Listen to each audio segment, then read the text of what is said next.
मेरे भाई पे और मेरे वालिद पे फजल कदीर पप्पू को मौका पर 8 से 9 मंशियात की FIRs हो चुकी हैं। मैंने उन्हें कहा है कि हमारे घर में सिर्फ फीमेल्स हैं, आप ना अंदर एंटर हो। हमें लगा कि शायद वो डकैती प्लस अगवा है। उन्होंने मेरे वालिद पे तशद्दुद किया है। फैसलाबाद से खबर दी आपको। फैसलाबाद में मुखला भी पुलिस गर्दी का शिकार होने लगे। एडवोकेट हीरा कदीर का मौका पुलिस के रवैये से तंग आकर इंसाफ के लिए फैसलाबाद प्रेस क्लब पहुंच गई। हीरा कदीर का मौका ने प्रेस क्लब में थाना सदर पुलिस के खिलाफ प्रेस कॉन्फ्रेंस करते हुए बताया कि पुलिस मेरे वालिद और भाई को मंशियात के झूठे मुकदमे में फंसा रही है। आए रोज पुलिस हमारे घर रेड करती है और घर में मौजूद खवातीन से बदतमीजी करती है।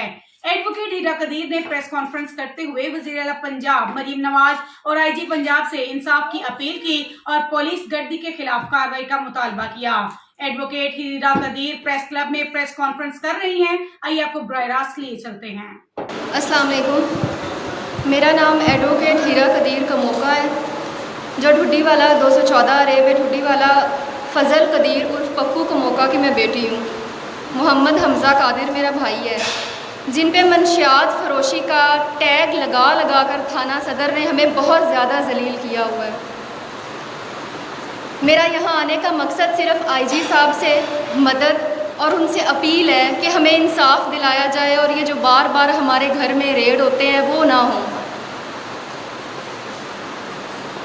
मेरे भाई पे और मेरे वालिद पे फजल कदीर पप्पू को मौका पर 8 से 9 मंशियात की FIRs हो चुकी हैं।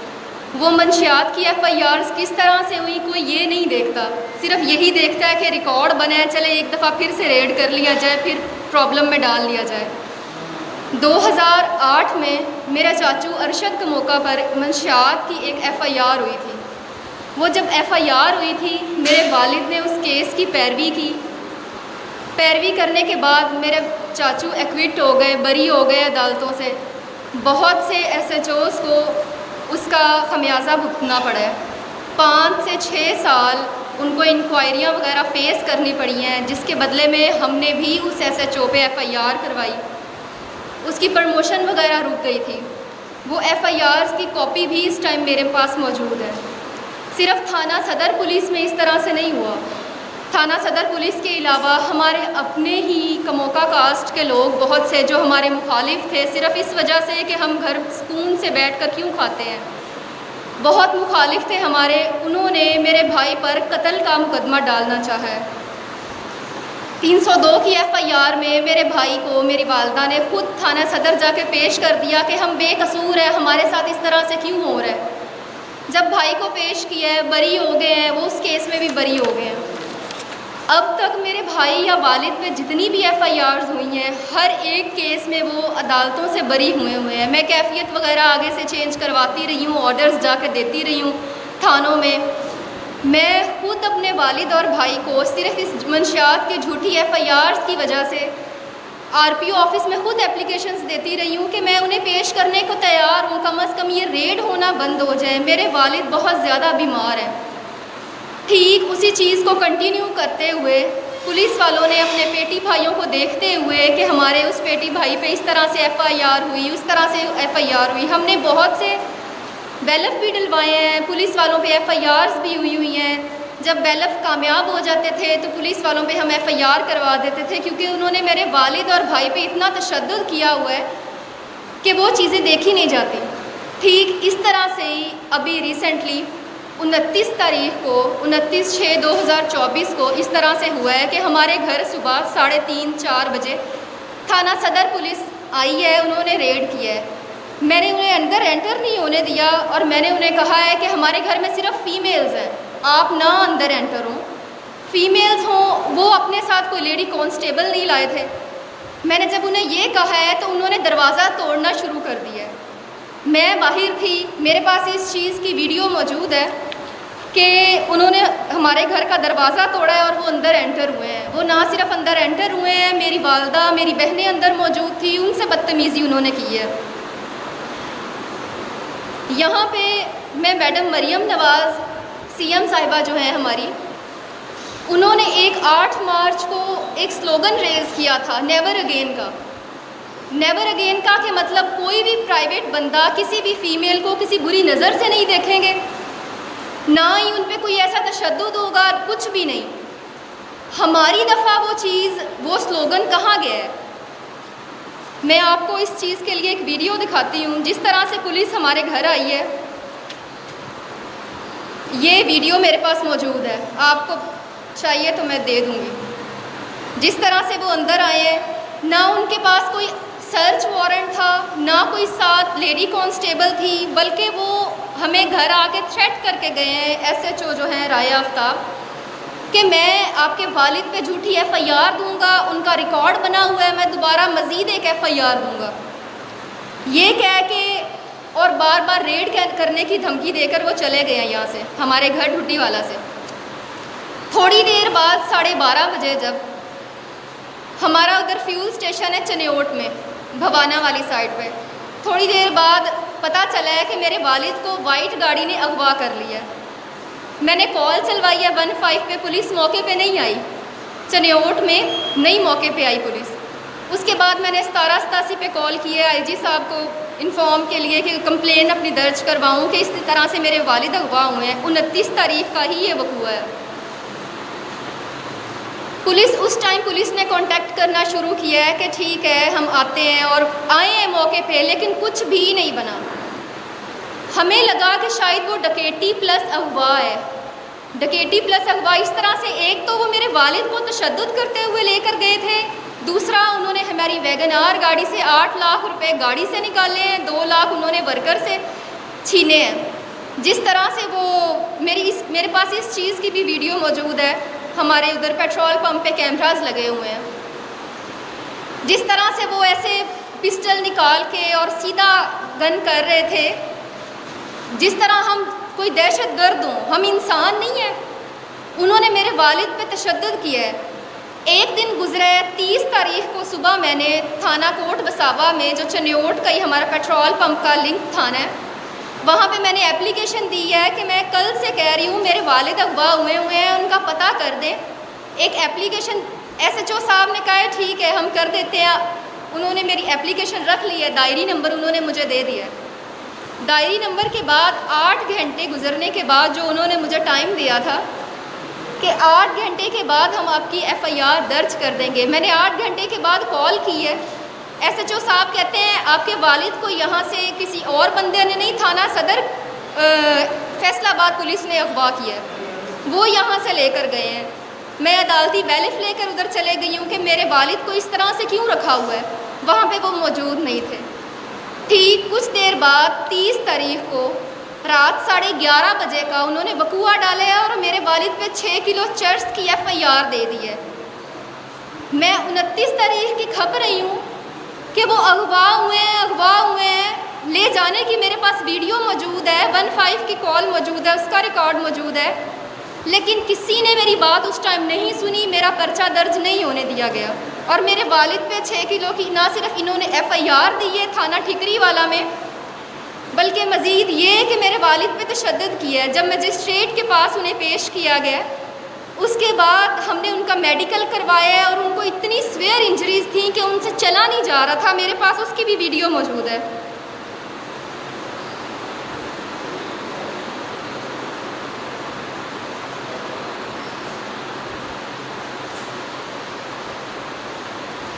ये देख लें, विसाखियाँ यूज़ करनी पड़ी हैं उन्हें यहाँ पे। कहाँ है इस टाइम पे वो ह्यूमन राइट्स वाले? ना कानून है ना कुछ है। ये हमारे साथ किस तरह से ट्रीट किया जा रहा है।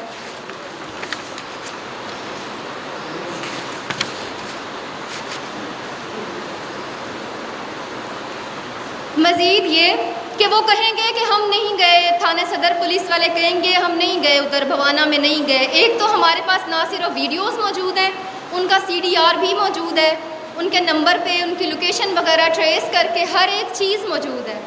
मेरी IG साहब से ये रिक्वेस्ट है, अपील है कि हमारी मदद की जाए। ये जिस तरह से पुलिस हमारे पीछे पड़ी है, हमारी इससे जान छुड़ाई जाए।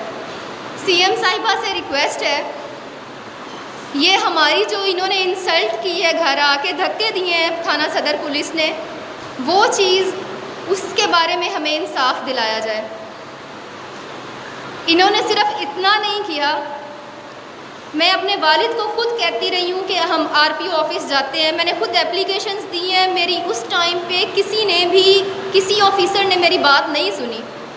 अब 1 साल 2 साल हम सुकून से घर बैठे रहे हैं, उसके बाद इन्होंने दोबारा मेरे वालिद को इस तरह घर रेड करने शुरू किए हैं। हम घर से निकलते हैं तो पुलिस की गाड़ी हमारे साथ प्राइवेट गाड़ी आती है। अभी कल रात भी हमारे इधर घर के बाहर पुलिस की गाड़ी काफ़ी टाइम तक खड़ी रही है। हमारे साथ इस तरह से क्यों ट्रीट किया जा रहा है जैसे हम कोई दहशतगर्द हैं। हमारा तहसील जड़ावाला में डेयरी फार्म है, ज़राअत के कारोबार से मुंसलिक है, चन्योट में पेट्रोल पंप है, दूसरा कंस्ट्रक्टर है। किस तरह से ये हमारे साथ बिहेव किया जा रहा है। इन्होंने सिर्फ इतना नहीं किया, इन्होंने मेरे वालिद का नाम सोर्स रिपोर्ट में दे दिया है। कोई सोर्स रिपोर्ट होती है, हम जब खुद कहते रहे हैं कि हम चोर नहीं हैं, हम पेश होने को तैयार हैं, तो फिर मेरे वालिद के साथ इस तरह से क्यों किया गया है। मुझे सिर्फ इस चीज़ का आंसर चाहिए। इसके लिए अब तक मेरे वालिद पर जितनी भी FIRs हुई हैं, 7 हैं 8 हैं, हर एक की वीडियो जो पुलिस वालों ने फेक FIRs दी हैं, हर एक की वीडियो मेरे पास मौजूद है, जिसमें पुलिस वाले खुद इस चीज़ पे एग्री हैं कि हमने झूठी FIR दी है। वो उनको नहीं पता था कि वीडियो हमने बनाई है। अब तक जितनी भी FIRs हैं, सबकी वीडियोस मेरे पास मौजूद हैं। पुलिस वालों ने फेक FIRs दी हैं। अगर इस तरह से ये मैं प्रेस में सारी वीडियोस चलाना शुरू कर दूं तो हो सकता है आधे ज़िले की पुलिस सस्पेंड हो जाए इस बात पे। लेकिन मैं IG साहब यहाँ पे सिर्फ अपील के लिए बैठी हुई हूँ। मैडम मरियम, मैं सिर्फ यहाँ अपील के लिए बैठी हुई हूँ कि मुझे इंसाफ दिलाया जाए। मैं स्टेट के ख़िलाफ़ नहीं जाना चाह रही। हम आम बंदे हैं, सुकून से रहना चाह रहे हैं। मेरे भाई के पीछे से हट जाएं, मेरे वालिद के पीछे से जो इस टाइम बैसाखियों पे चल रहे हैं, उनकी अक्सर शुगर 500 पे पहुंची होती है। उन्हें हाई ब्लड प्रेशर का इशू है, इतने इश्यूज़ हैं। वो जेल के हॉस्पिटल में इस टाइम इतनी वो तकलीफ़ में, हमें किस तरह से सरवाइव करना पड़ रहा है हमें पता है। IG साहब, अगर आपको यहाँ पे कोई आकर कह दे कि ये बंदे मंशियात फरोश हैं और मन से वो 40-40 किलो से वो कर रहे हैं मंशियात फरोशी, तो क्या आप इतने कानों के हैं, कच्चे हैं कि आप इंक्वायरी भी नहीं करेंगे? इंक्वायरी करनी चाहिए। ये नहीं कि कोई भी देख ले, रिकॉर्ड देख लिया जाता है। रिकॉर्ड किस तरह से बना है वो नहीं देखा जाता। हमारे साथ जो जुल्म हुआ है, जिन्हां दियां तलियां सड़दियां ना, सिर्फ वो ही होंदे नहीं थे। मैंने हर एक दरवाज़ा खटखटा कर देख लिया, चाहे वो CPO ऑफिस का हो, चाहे RPO ऑफिस का हो। 29/6/2024 से लेकर अब तक जितने भी दिन गुजरे हैं, मैंने CPO साहब से मिलने की, मैंने RPO साहब से मिलने की इतनी कोशिश की है कि शायद मेरा कोई काम बन जाए। मैंने वहाँ एप्लीकेशन दी है, एप्लीकेशन में एग्जैक्ट यही लिखा है कि मेरे वालिद के साथ ज़्यादती हुई है, FIR झूठी हुई है। लेकिन अभी तक एक कॉल भी नहीं आई मुझे कि कॉल आई हो कि आपकी कोई तफ्तीश ये वो। तफ्तीशें यहाँ पे फैसलाबाद में इस तरह से हो रही हैं कि सिर्फ पिक्चर बनाने के इवज़ मैं जाती हूँ वहाँ पे, पिक्चर बना के वो अपलोड कर देते हैं कि हाँ भाई साहिल आया है, हमने इनकी सुन ली है। लेकिन आगे कुछ भी नहीं, कुछ भी नहीं। एक दो थाना सदर वाले थे अलग, एक हमारे अपने मुखालिफ जो ठुड्डीवाला में हमारी कास्ट के लोग हैं जिन्होंने 302 की FIR मेरे भाई पर डालना चाहिए। मतलब कोई कुछ भी उठ के कह देगा तो अगले बंदे पे आप FIR दे देंगे। इस तरह से तो रिकॉर्ड बनता ही चला जाएगा। फिर तो हमारा नाम ऐसे गवर्नमेंट की लिस्ट में सिर्फ मंशियात फरोशी तक ही रह जाएगा। कोई इंक्वायरी कर ले, कुछ कर ले। हमारे अपने रिलेटिव, हम खुद हलफ देने को तैयार हैं, मेरे वालिद मेरे भाई ऐसी किसी काम में नहीं है। वहाँ पे मेरा भाई पेट्रोल पंप, हमारा पेट्रोल पंप का बिजनेस है, इधर ज़राअत का है, डेयरी फार्म है हमारा। ऐसा कुछ भी नहीं है जिस तरह से हमें खींचा जा रहा है और FIRs मज़ीद रिकॉर्ड बनाने के लिए FIRs दी जा रही है। मेरी मैडम मरियम नवाज़ से, IG साहब से अपील है, हम तकलीफ़ में, हमारी मदद की जाए। कुछ इसमें पुलिस वाले इन्वॉल्व हैं, थाना सदर के पुलिस वाले, कुछ इसमें हमारे अपनी कास्ट के लोग इन्वॉल्व हैं जिन्होंने मेरे भाई पे FIR डालनी चाहिए। मेरे अब्बू पे 2022 में लास्ट एफआईआर हुई थी, उसमें वो एक्विट हुए हैं। एक्विट होने के बाद हमने थाने वालों पे एफआईआर करवाई है, लेकिन मेरे अब्बू ने पूरे थाने पे एफआईआर हुई है, हर एक चीज़ का रिकॉर्ड मेरे पास है, लेकिन मेरे अब्बू ने उनका ट्रायल चलवाने से मना कर दिया कि नहीं बेटा, हमने स्टेट के ख़िलाफ़ नहीं जाना। जी मेरे पास वीडियो भी मौजूद है, मैं वीडियो भी प्रोवाइड कर देती हूँ, अभी कर देती हूँ। सर सेकंड ये है कि एक ज़िले की पुलिस दूसरे ज़िले में बगैर रिटर्न एंट्री के नहीं जाती। हीरा कदीर प्रेस क्लब में प्रेस कॉन्फ्रेंस कर रही थी। उन्होंने बताया कि पुलिस ने मेरे वालिद और भाई को हमारे पेट्रोल पंप से अगवा किया और किसी नामालूम जगह ले जाकर तशद्दुद का निशाना बनाया, जिससे मेरे वालिद की हालत गैर हो गई। हीरा कदीर का मजीद कहना था कि मुकदमे की पैरवी करने पर पुलिस संगीन नताइज की धमकियां दे रही है और मजीद झूठे मुकदमात बनाकर हमें फंसाना चाहती है। मैं जब घर से निकलती हूँ तो पुलिस की गाड़ी मेरा पीछा करती है, मुझे तहफ़्फ़ुज़ फराहम किया जाए। उनका कहना था कि वज़ीर आला पंजाब मरीम नवाज और आईजी पंजाब से अपील है कि हमें इंसाफ फराहम किया जाए और मेरे वालिद पर बनाए गए झूठे और बेबुनियाद मुकदमों को खारिज किया जाए।